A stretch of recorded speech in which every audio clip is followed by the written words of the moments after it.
मंदिर को दोष देते हैं, मंजिल ना मिले तो मुकद्दर को दोष देते हैं। खुद तो संभल कर चल नहीं सकते लोग, जब ठोकर लगती है तो पत्थर को दोष देते हैं। नमस्कार दोस्तों, आप सभी का हार्दिक स्वागत है हमारे YouTube चैनल हर सपना कुछ कहता है।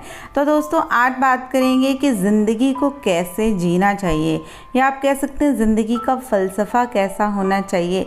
कैसे हम अपनी ज़िंदगी जिएं कि जब आखिरी पन्ना हम अपनी ज़िंदगी का देखें तो हमें दुख नहीं वरन खुशी होनी चाहिए कि हमने अपनी ज़िंदगी बहुत ही अच्छे तरीके से जी। एक बार की बात है कि एक बूढ़ा, आप बढ़ई जो जिसे कहते हैं, कारपेंटर जिसे कहते हैं, वो रिटायर्ड होना चाहता था, या कह सकते हैं अपनी जॉब को छोड़ना चाहता था। वो अपने जो मालिक है उसके पास जाता है और उनसे कहता है कि आप अब मेरा रेजिग्नेशन ले लें, या मैं इस काम को छोड़ना चाहता हूँ क्योंकि मैं अब एक नया बिज़नेस करना चाहता हूँ जहाँ मैं आराम से रह सकूँ और अपने लिए कुछ खाली वक्त जुटा सकूँ, अपने लिए और अपनी पत्नी के लिए, और अपनी जो ज़िंदगी है बची हुई वो अपने परिवार के साथ आराम से गुजार सकूँ। ये ठीक है कि मैं हर दिन उस महीने के आखिर में मिलने वाले पैसे को लेकर याद करूँगा, लेकिन अब मैं अपनी बाकी के समय शांति के साथ गुजारना चाहता हूँ। जो उसका कॉन्ट्रैक्टर था या जो मालिक था, वो उसको देख के उसे दुख होता है और वो उससे कहता है कि तुम तो एक बहुत अच्छे कारीगर थे, लेकिन बस मैं इतना चाहता हूँ कि जाने से पहले तुम एक घर और बना दो। ये तुम मेरे लिए एक बहुत विशेष तुम्हारा एहसान होगा यदि तुम ये मेरे लिए कर सको।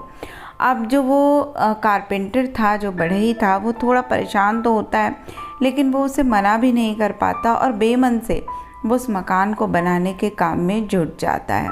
वो उस मकान को बहुत जल्दी बना देता है, लेकिन वो उस काम को उस तरह से नहीं करता जिस तरह से उसे करना चाहिए, या आप कह सकते हैं कि बहुत अपने हृदय के साथ वो उस काम को नहीं करता है। जब वो मकान पूरा बन जाता है तो वो उस मकान की जो चाबी होती है वो अपने मालिक को देता है और कहता है कि मैंने अब काम कर लिया, अब मैं आपके काम से, आपकी नौकरी से दूर जाना चाहता हूँ।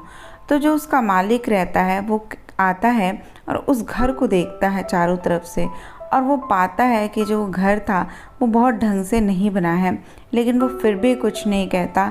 और फिर वो उस बढ़ई के पास आता है और कहता है कि ये जो दरवाज़ा है जिसको तुमने बनाया है, इसकी ये चाबी है और तुम इसे अपने पास रख लो।